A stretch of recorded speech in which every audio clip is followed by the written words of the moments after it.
I started making pins in February of this year.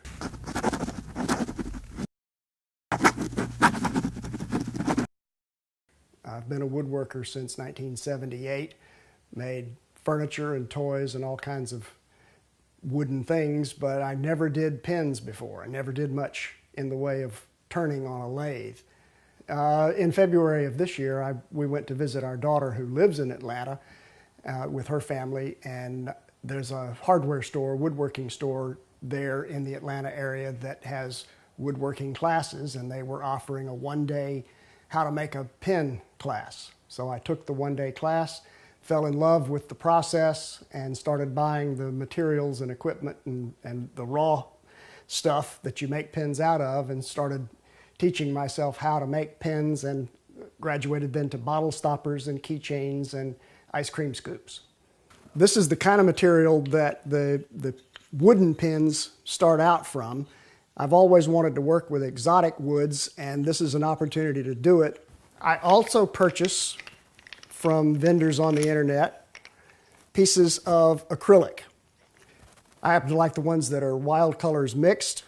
The bigger chunks like this can be made into bottle stoppers. These are made into pins and keychains. Once I have the raw material, the process is the same for both wood and acrylic. The pins have to be cut, holes have to be drilled, a tube has to be put inside the hole, and then you have a kit that you use once you've turned this on the lathe to the shape that you want it to be, and it can be either wood or acrylic.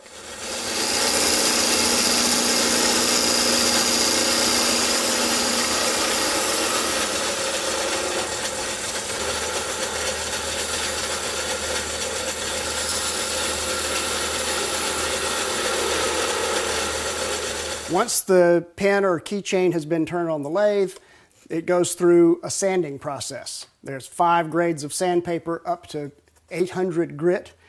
And when I finished sanding with the sandpaper, I start sanding with sanding pads that go from 1500 grit all the way through 9 different steps of sanding to 12,000 grit.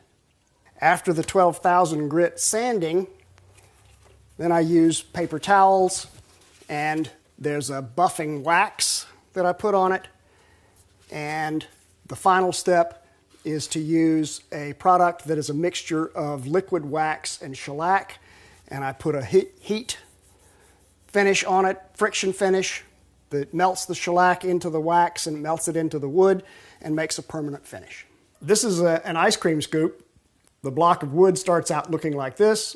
It's drilled, turned on the lathe, and when you finish, this is what the ice cream scoop looks like.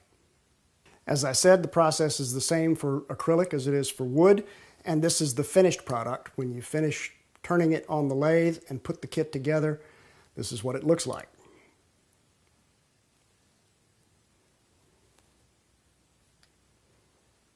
This is a replica of a bullet. This pin is made from acrylic. It's called Woodland Camo, and the metal kit is made to look like it would fit in a .30-06 rifle. The rose gold tip simulates the tip of the cartridge, and this end looks like the part where the firing pin would strike.